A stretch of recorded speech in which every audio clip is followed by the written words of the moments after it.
Hello students, स्वागत है आप सभी का एक बार फिर से मेरे चैनल सीक्यू साइंस जोन पर। तो इसकी पीछे क्लास के अंदर मैंने बात कराया था आपका जो कण तंत्र का निर्देशांक के सापेक्ष में जो कोणीय संवेग था उसका व्यंजक हमने अच्छे से ज्ञात कर लिया था और बहुत अच्छे से मैंने उस वीडियो के अंदर समझाया भी है। यदि आप लोगों ने वो वीडियो नहीं देखा है तो आप प्लेलिस्ट में जा करके उस वीडियो को देख सकते हैं, वहाँ पर आपको वो वीडियो मिल जाएगा। इसी के जस्ट पीछे क्लास है, ठीक है। ये आपका 10th नंबर का सेशन आज का होने वाला है। जो हमारी BSc फर्स्ट ईयर की जो फिजिक्स की क्लासेस चल रही थी मैकेनिक्स की, उसके अंदर हमारी यूनिट नंबर सेकंड चल रही है। यूनिट नंबर सेकंड के अंदर हमारे 9 चैप्टर हो चुके हैं, यानी कि 9 सेशंस हो चुके हैं। और आज हमारा जो सेशन नंबर 10th का है, यानी कि 10वां सेशन हम स्टार्ट कर रहे हैं। इस सेशन के अंदर इंपॉर्टेंट क्वेश्चन के बारे में बताता हूँ, देखना। आज की जो लेसन है, आज जो सेशन है, इसके अंदर मैं आपको 2-4 इंपॉर्टेंट टॉपिक के बारे में डिस्कशन करूँगा। आई होप आप लोगों को अच्छे से देखेंगे, इसको अच्छे से समझेंगे। कॉपी पेन साथ में ले लीजिए, ठीक है। और ध्यान से देखना है, स्किप बिल्कुल मत करना, क्योंकि स्किप करोगे तो मैं पहले बता देता हूँ आपको कि स्किप करोगे तो आपको कुछ भी समझ में नहीं आने वाला है, ठीक है। क्योंकि ये BSc है, इसमें आप स्किप कर दोगे कोई चीज़ को, इसमें कोई भी स्टेप आपके यदि बीच में मिस हो गई तो आपको फिर आगे समझ में डायरेक्शन नहीं आएगा। इसलिए मैं आपको पहले सजेशन दे रहा हूँ कि ध्यान से एक एक चीज़ को समझते हुए चलना है, ठीक है। और किसी को ये भय लग रहा हो कि बहुत हार्ड है, मेरे से ये नहीं होगा, तो उसके लिए ये क्लासेज बहुत इंपॉर्टेंट साबित हो सकती है। क्योंकि एग्ज़ाम आपके नियर है, नज़दीक हैं, एग्ज़ाम आपके आने वाले हैं, ठीक है। मार्च में आपके एग्ज़ाम आने वाले हैं, तो उसके अकॉर्डिंग देखते हुए जो भी इंपॉर्टेंट क्वेश्चन थे वो मैं लेके आया हूँ, ठीक है। देखना आज का जो हमारा टॉपिक होने वाला है वो क्या होने वाला है। सबसे पहले हम बात करेंगे जड़त्वीय गुणांक के बारे में। तो अब देखिए, जड़त्वीय गुणांक क्या होता है उसके बारे में देखेंगे। जड़त्वीय गुणांक, ध्यान से समझना टॉपिक को, एक स्किप बिल्कुल मत करना।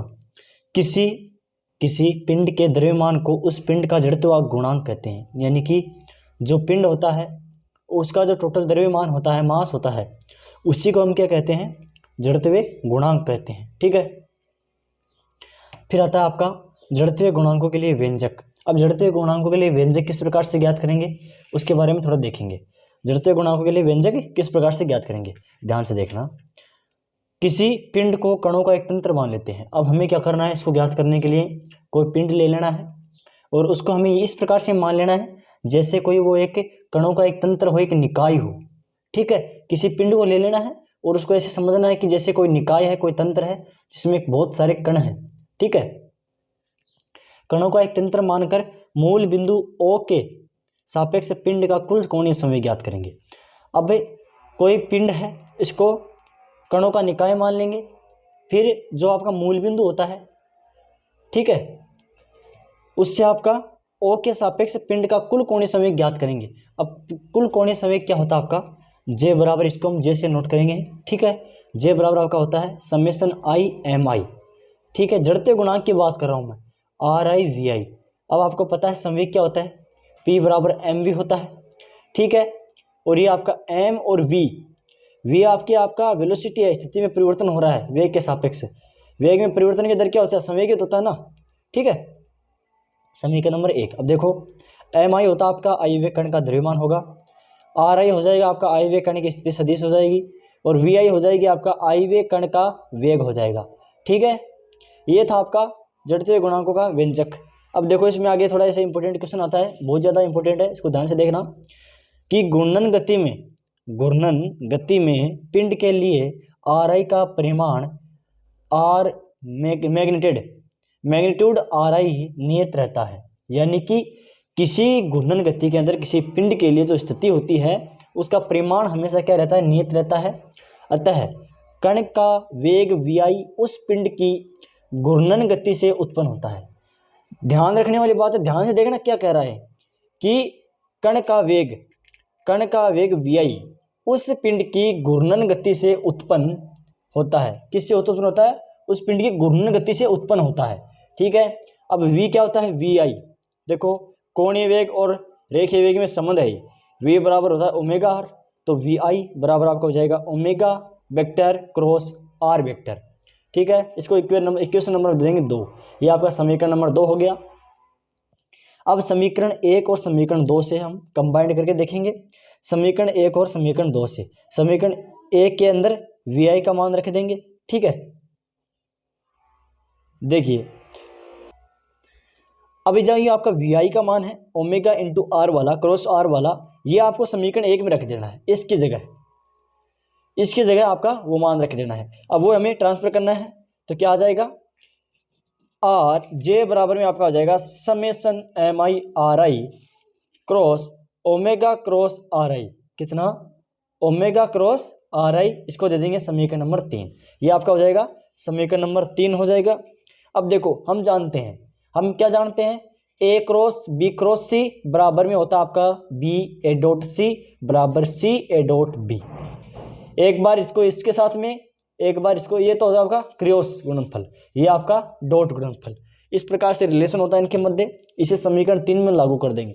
अब जब इक्वेशन नंबर हमारा 3 है ये वाला, इसके अंदर इसको लागू करेंगे, किसको, इसको। ए है आपका यहाँ पर ये वाला, बी है आपका ओमेगा, सी है आपका आर। जैसे इसको बात करेंगे तो देखना, इसको लागू किया, लागू करते ही हमारे पास में क्या प्राप्त होगा, ए की जगह क्या था एम आई आर आई, तो summation m i r i, इसको मल्टीप्लाई करके सीधा लिख दिया मैंने। इसको पहले इसमें मान रखना, एक एक करके रखना है। एक स्टेप इसमें थोड़ी सी मैंने नहीं रखी है, ये स्टेप से सीधा मैंने इसका मल्टीप्लाई कर दिया है। Omega are I r I r I into omega, देखो ये रहा, इसको समीकरण नंबर 4 दे देंगे। क्यों दिया समीकरण 4, कैसे आया, जैसे ही इस फॉर्म को हम अप्लाई करेंगे इसके अंदर, कौन से में, समीकरण नंबर 3 के अंदर, जैसे ही समीकरण नंबर 3 के अंदर इस नियम को लागू करेंगे तो हमारे पास में समीकरण 4 प्राप्त हो जाएगी। ठीक है, तो आई होप सबको अच्छे से समझ में आ गया होगा।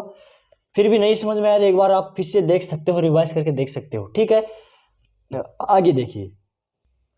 अब देखो, यदि ओमेगा अक्ष, ओमेगा वाई और ओमेगा जेड सदिश ओमेगा के अक्ष वाई जेड दिशाओं में घटक हैं। अब आपको सीधा पता है, मैंने बताया था, पहले भी बता चुका हूं मैं ऐसी चीजें।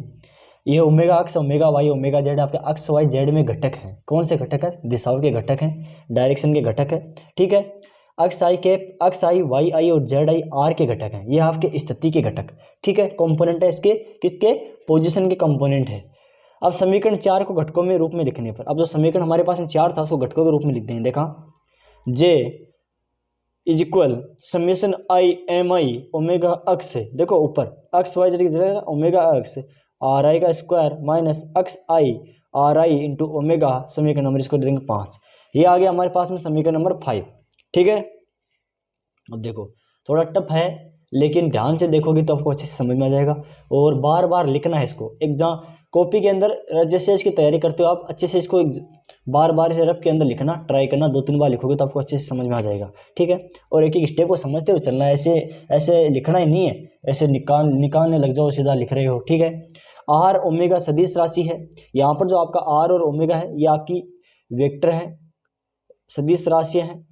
आर डॉट ओमेगा बराबर में आपको होगा x I y I z i, ये आपके रख देंगे। ठीक है, ये हो गया, इनको रख दिया और इसको ओमेगा को मल्टीप्लाई किया है, x I y I z i. देखो स्थिति सदिश मैंने ये बताए थे, इसके साथ ही मल्टीप्लाई किया था इसको। ठीक है,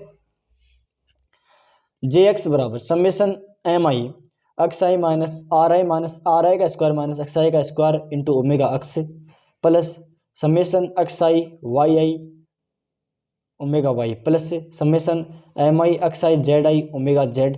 तीनों के वाई जेड के कंपोनेंट लिख करके इसमें लिख देंगे, कंबाइंड रूप में इस फॉर्म को लिखेंगे, एक्स वाई जेड तलों को तीनों को यहाँ पर लिख देंगे। लिखने के बाद हमारे पास इक्वेशन नंबर आई 6 है, ये हमारे पास में इक्वेशन नंबर आई 6। इसी प्रकार जे वाई और जे जेड के लिए निकाल लेते हैं। ये आपका होगा जे वाई के लिए और ये आपका होगा जे जेड के लिए। ठीक है, तीनों इक्वेशन निकाल ली हमने, 6, 7 और 8। अब इसमें अक्ष के लिए है, इसमें आपका अक्ष के लिए है, इसमें आपका वाई के लिए है और इसमें आपका जेड के लिए है। इस समीकरण में आपका जेड के लिए है। अब देखो समीकरण 6, 7, 8 से 6, 7 और 8 से क्या करना है, इन दोनों को अक्ष वाई जेड वाले वैल्यू को यहाँ पर रखना है। जैसे इसको रखेंगे तो जे एक्स वाला ये हो जाएगा आपका I x x omega x I x y omega y I x z omega z. इसमें आपका वाई पहले आ जाएगा, I y x omega x I y y y omega y I y z omega z. J z हो जाएगा आपका I z x omega x I z y omega y I z z omega z. इसको 9 number दे देंगे, समीकरण number 9 दे देंगे। इसको हम समीकरण नंबर 9 दे देंगे। ये आपका होगा समीकरण नंबर 9। इसको तीनों को एक साथ समीकरण 9 देना है। ठीक है, IX वाला हो जाएगा समेशन MI RI का स्क्वायर माइनस XI का स्क्वायर। ये मैंने 7th और 8 नंबर से इक्वेशन से निकाला है। ये वाला पोजीशन यहाँ से मैंने निकाला है। कौन सा? ये पोजीशन मैंने बता रखी है यहाँ पर, ये वहीं से निकाला हुआ है। XY हो जाएगा आपका समेशन MI RI का स्क्वायर माइनस Y1 का स्क्वायर। ठीक है, आगे देखिए। अब देखो इसमें थोड़ा सा और बचा है। ये आपका ये जो मैंने निकाले हैं ऊपर, वही आपको रख देना इसमें, ZZ से, XY से और XZ से और YZ से, ये तीनों को रख देना है। रखने के बाद में ये सभी जो हमारे पास प्राप्त हुए हैं ये आपके हो जाएंगे जड़त्वीय गुणांक। ये हमारे पास में क्या? जड़त्वीय गुणांक है। अब जो नेक्स्ट टॉपिक आता है, शॉर्ट एंड स्वीट टॉपिक है, इंपॉर्टेंट टॉपिक है, ध्यान में रखना है इसको भी। जड़त्वीय आघूर्ण क्या होता है, इसके बारे में थोड़ा देखते हैं। जड़त्वीय आघूर्ण क्या होता है? यदि कोई पिंड विराम अवस्था में है, यदि कोई पिंड विराम अवस्था में है या एक समान कोणीय वेग से घूम रहा है, किससे घूम रहा है? एक समान कोणीय वेग से घूम रहा है, तो उसकी अवस्था में परिवर्तन के लिए उस पर एक बल आघूर्ण लगाना पड़ता है। पिंड के इसी गुण को जड़त्व आघूर्ण कहते हैं। क्या कहते हैं? जड़त्व आघूर्ण कहते हैं। ठीक है, इसमें नोट पॉइंट है, यानी कि किसी पिंड को घुमाने के लिए विराम अवस्था में लाना है तो उसकी गति का विरोध करना पड़ेगा, और कोने घूम रहा है तो उसकी अवस्था में परिवर्तन करने के लिए उस पर जो भी बल लगाएंगे, जो भी बल आघूर्ण लगाते हैं, उसको हम क्या कहते हैं? जड़त्व आघूर्ण कहते हैं। यहाँ पर देखो नोट पॉइंट है, एक इंपॉर्टेंट टॉपिक है। देखो पॉइंट है कि किसी पिंड का जड़त्व आघूर्ण जितना अधिक होता है, यानी कि किसी पिंड का जो जड़त्व आघूर्ण होता है, इनर्शिया होता है, वो जितना अधिक होता है, उसकी घूर्णन अवस्था में परिवर्तन के लिए उतना ही अधिक उस पर बल आघूर्ण लगाना पड़ता है। यानी कि उसकी घूमने की अवस्था में परिवर्तन करने के लिए उतना ही अधिक उस पर आपको बल आघूर्ण लगाना पड़ता है। यानी कि जड़त्व आघूर्ण के घूमने में जो परिवर्तन करना है उसके लिए आपको उतना ही अधिक बल आघूर्ण लगाना पड़ेगा। ठीक है, जड़त्व आघूर्ण का जो गुणनफल के पद होते हैं, जड़त्व के गुणनफल के पद कौन कौन से होते हैं वो देख लेना। लास्ट में थोड़ा सा बता देता हूँ, इसको देख लीजिए आप, ये भी काम आ जाए, क्या पता। ठीक है, ये आपके जड़त्व के गुणनफल के पद हैं, इनको देखिए। IXX IYY IZZ IXY IYYX और YZ। IXZ ये जो आपको तीनों कंपोनेंट का मिलाकर लिखे हुए हैं। जड़त्वीय गुणांक एक द्वितीय कोटि के प्रदेश के घटक होते हैं। अब जो जड़त्वीय गुणांक होते हैं, जड़त्वीय गुणनफल होते हैं, जो मैंने जड़त्वीय गुणांक इसके पहले वाले टॉपिक में बताया था मैंने, जो वो होते हैं वो क्या होते हैं कि द्वितीय कोटि के प्रदेश होते हैं। तो आई होप सबको अच्छे से समझ में आ गया होगा ये जो मैंने अभी बताया है अच्छे से, कि क्या क्या निकल के आ रहा है, क्या क्या डेरिवेशन है इसकी, ये आपको अच्छे से समझ में आ गया होगा। जड़त्वीय गुणांक के बारे में मैंने अच्छे से आपको बता दिया है। ठीक है, वीडियो कैसा लगा कमेंट के जरूर बताना, और चैनल को सब्सक्राइब किया सब्सक्राइब कर लीजिए, और जो साथ में बेल आइकन उसको ओपन कर देना, उसको दबा देना, ताकि आपको जैसे मैं क्लास डालूं उसका नोटिफिकेशन आपको मिल जाए। Thanks for watching this video.